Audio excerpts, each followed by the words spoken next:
encouraging children to always be happy can be a mistake. Hmm. Why is this so important? I think, and if you read the Instagram post, I was that mum. And I think what I've learned through working with children in my current role, when most of my work is around helping little ones express the feelings. If you're saying to a child, I just want you to be happy all the time, then they feel this massive pressure not to be anything but happy, if that makes sense. And then, even from really, really, really, really small children, start to work out what adults want of them and they'll adapt to that. So, if you're telling a little one to be happy all the time, they very soon lose the ability to express other emotions because they know that won't please you as their parent or their teacher. Or so that's why, and I think we're really bad at expressing our emotions anyway.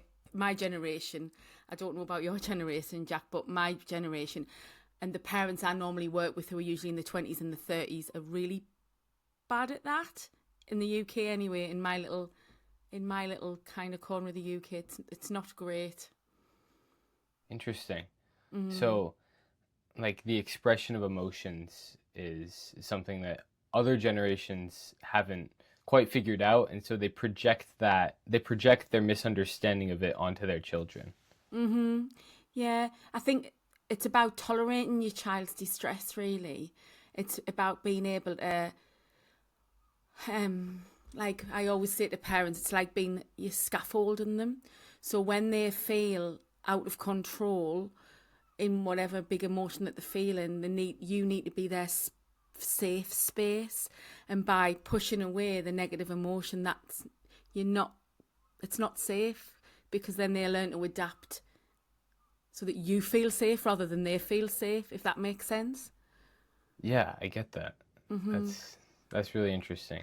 Mm-hmm. I feel like my generation struggles a lot emotionally. Um, Really?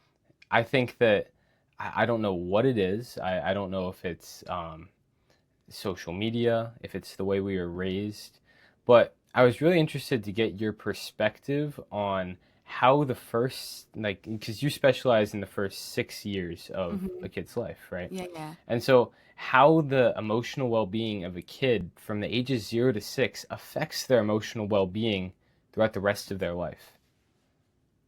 Dear me, I could talk all day about it. So it starts in the womb. It starts in the womb. So when you're pregnant with a baby, um, all of your emotions, the baby feels them, and it triggers all sorts of different hormones. And so, for instance, this is a one fact I remember from teaching. If you have massive amounts of stress around week, I think it's 14, then the fetus secretes something called lipase, which makes them more prone to obesity as an adult. And that's kind of just within the womb. But once the little one pops out, have you heard of attachment theory, Jack? Have you ever heard of that? No. So it's a really, really it was kind of coined in the 1960s by a guy called John Bowlby. And then later on in the 70s, a lady called Mary Ainsworth did these experiments called the stranger situation. And what they looked at was the separation between a child and its mum. And they did it on kids that were 18 months old. Um, and what they looked at was how the child was when you left them and they were all alone, how the child was when you left them and were with a stranger, and how the child was when you returned to them. And from that experiment, and I think they did 2,000 children, so it wasn't small, it was really large, they found that there's three attachment styles. So number one is secure, so it means that when I was talking about containing your child in that kind of emotion, that's a secure attachment. So you would know that your mum or dad or your main carer has your back. No matter what, you can always go to them. They expect nothing of you in return for their love. So that's secure attachment. And only 47% of the population have that attachment style. It's not it's not the it's more than average, but not predominant.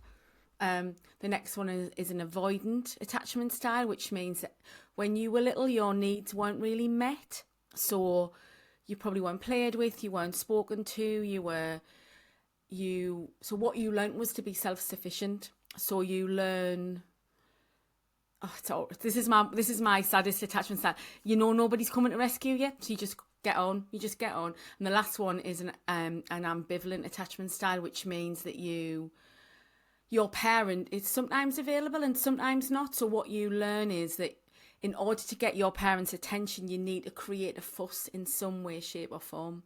Um, and none of them, so the two that I mentioned at the end, it doesn't mean that you had a terrible childhood or anything. It just means that that was the relationship that you had with your parent.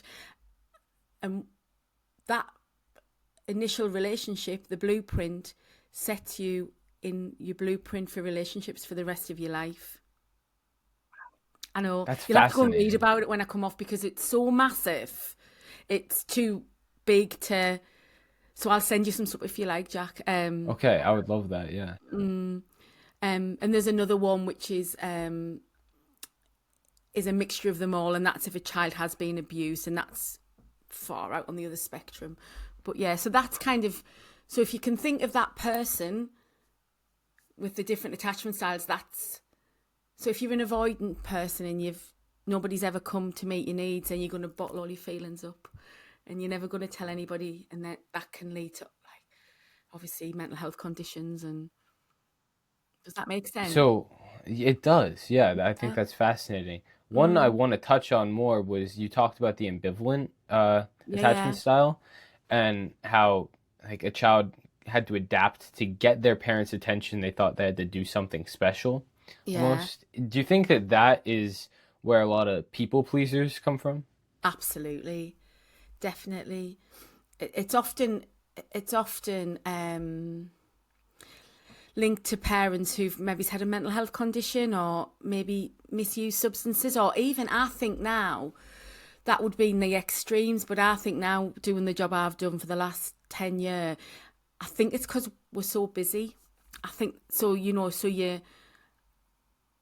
don't know, what your experience is. I know your mum ran her own business. I saw that on the podcast, and it's nobody's fault. I'm parent, 3 kids, worked full time.